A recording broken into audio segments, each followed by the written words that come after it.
Look at this view. Imagine waking up to this view. Now, that's probably a condo over there, but for the purposes of my demonstration, let's say that's a hotel. You could pay a lot of money at that hotel over there to wake up with this view, or you could stay on this boat and wake up with the same view with a much different experience. That's the idea behind Wavstay.com. Good day, Tampa Bay. I'm Charlie Belcher coming to you from Marina Jack in downtown Sarasota. They're friends, now they're business partners, Denise and Bob. All right, Bob, we are on, what are we on? What boat are we on here? This is a 27-foot chaparral. Okay. It is a cabin cruiser, so you can spend the night here. All right, so let's say my wife and I want to, in fact, I've never spent the night on a boat. It does kind of sound fun, I mean, except a cruise ship, but a little boat. Yes. Or a bigger boat. We want to spend the night on this boat. So we would go to Wavstay.com. We would look through all the options.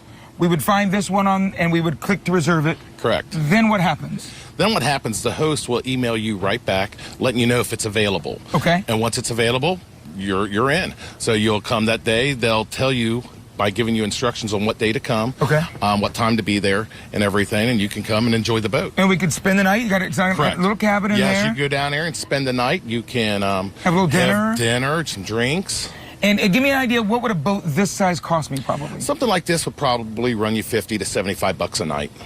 And I would assume that depending on the experience the owner wants to offer, the options could be, they might say, would you like to go out on the bay? I'll take you out. Or they might say, you got to stay on the dock all night. Or the experience will vary depending on what the owner offers. Correct. And by doing other experiences, like if you want to go out for a ride, that would be considered a charter to go out. So therefore, you will incur an extra cost there.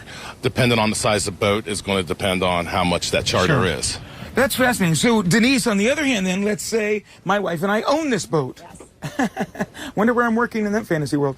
But let's say we own this boat, and we can only get out on the boat once a month, and it's just sitting at the marina costing us money.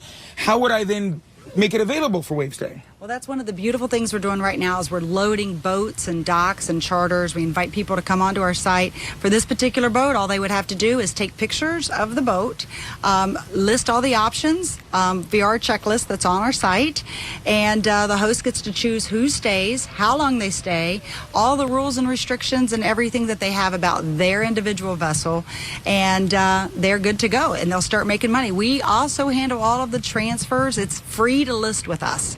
So if you are wanting to host your boat or your slip or your charter, there's no cost.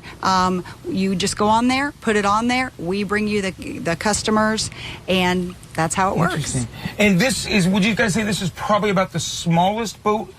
That, I mean, so if people own a boat, it would have to have a place to sleep, I would assume. Right. If it's going to be the overnight that stays at the dock, you've got, of course, have a place to overnight with. Interesting. But there are going to be some people who are going to want to just need a boat for 4 hours. Maybe they have a business meeting. Maybe they have, they want to do, a bunch of girls want to get together and have some girl time or guy time, watch a football game from a yacht.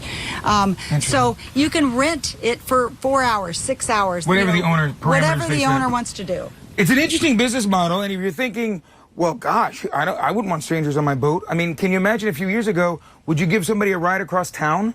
You would have said no. Uber and Lyft came along. Well, would you want a stranger just staying in your extra bedroom? You'd say no. And then Airbnb came along. So this is another one of those mindset changers that I think they might be onto something here. Wavestay.com. Time will tell. We'll talk to a couple who's actually done it and see their experience next.